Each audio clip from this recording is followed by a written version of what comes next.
Good morning, dear students. How are you all? I hope, students, you all are doing great. So, students, we have already completed many in this chapter, and हमने कल पढ़ा था the diseases caused by air. Air से कैसे diseases spread होते हैं and prevention of diseases हमने पढ़े थे. And today we will be studying about prevention of these diseases. But we have completed till 6, and today we will be studying 7. Point number 7. Turn to page number 71, everyone. Let's start. Vaccination is another way of protecting ourselves by acquiring immunity against certain diseases.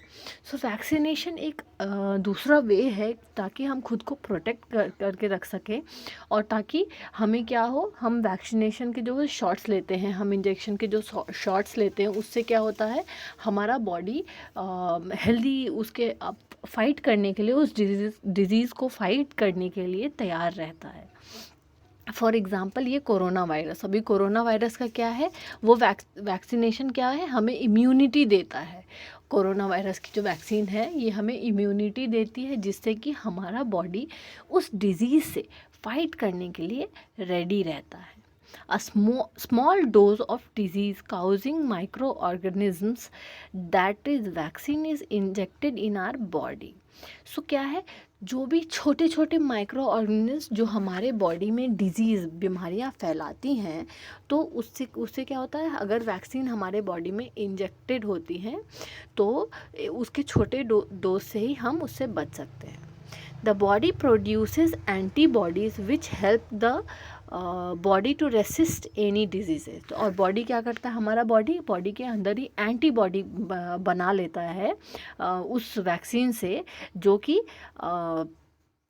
अब कोई भी disease आने से उसको वो रोका रहता है कि नहीं, हम इस बॉडी में कोई भी डिज़ीज़ नहीं जाएगा.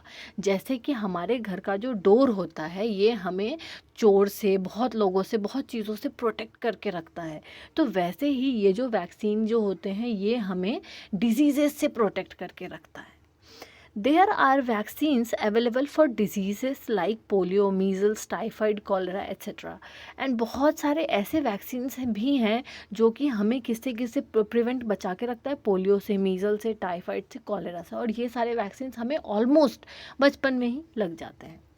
Next is to have a healthy body. Exercise and rest both are very important.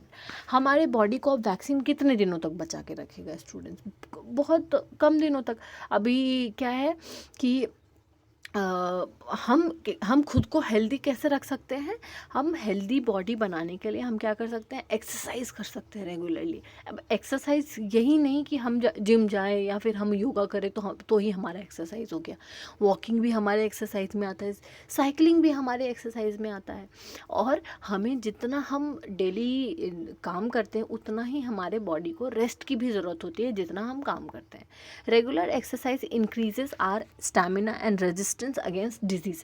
अब अगर आप रोज़ रेगुलर हो एक्सरसाइज करने में, तो वो क्या करता है, हमारा जो स्टैमिना है, हमारा ये फुर्ती जो हमारे अंदर है वो बढ़ाता है उसको, और डिजीज़ को आने से, हमारे अंदर आने से रोकता है. Exercise also increases our blood circulation. Exercise करने से क्या है, हमारा ब्लड का जो सर्कुलेशन है वो क्या करता है, उसको बढ़ा देता है. After working for whole day it is important to have rest. अब पूरे दिन आपने काम किया और क्या है, आपको बहुत ही ज़रूरी है आपके लिए रेस्ट लेना.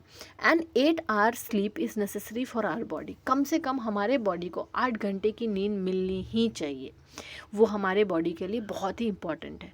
We feel fresh for whole day after having a good sleep. अच्छी नींद आ जाए हमें, पूरी रात हम अच्छे से सो गए, हमने 8 घंटे की नींद ली, तो सुबह सुबह कितना फ्रेश लगता है, ताज़ा ताज़ा आप उठे हो ऐसा फील होता है. Eat a balance diet. A balance diet keep the body healthy.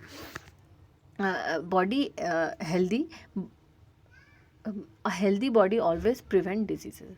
और हमें बैलेंस जो डाइट है, जो डाइट हमें खानी चाहिए, जंक फूड हमें अवॉइड करनी चाहिए, अच्छी अच्छी फूड हमें खानी चाहिए. वो फूड खाने से क्या होता है, हमारा बॉडी हेल्दी रहता है और डिजीजेस से हमको प्रिवेंट करके रखता है.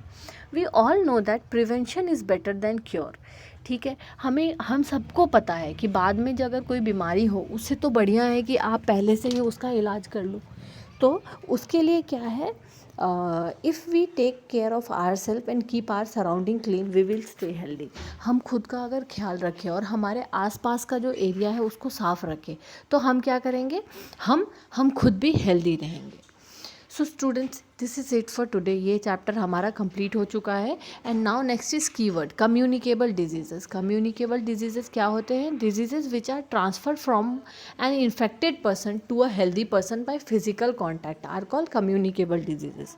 कम्युनिकेबल डिजीजेस क्या होते हैं कि एक हेल्दी पर्सन से इन्फेक्टेड पर्सन में जो डिजीज़ ट्रांसफ़र हो जाता है उसको हम क्या करते हैं, बोलते हैं कम्युनिकेबल डिजीज़ बोलते हैं।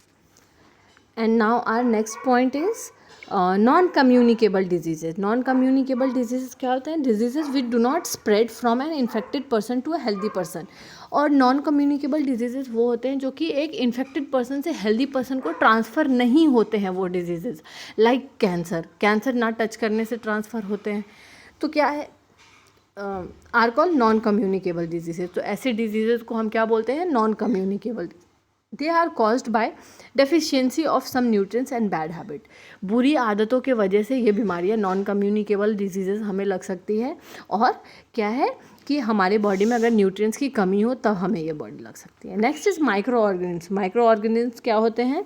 Microorganism commonly known as germs, bug और माइक्रोब्स। माइक्रो ऑर्गेनिज्म ऐसे छोटे ऑर्गेनिज्म होते हैं जो कि हमें अपने नेकेड आई से नहीं दिखते हैं।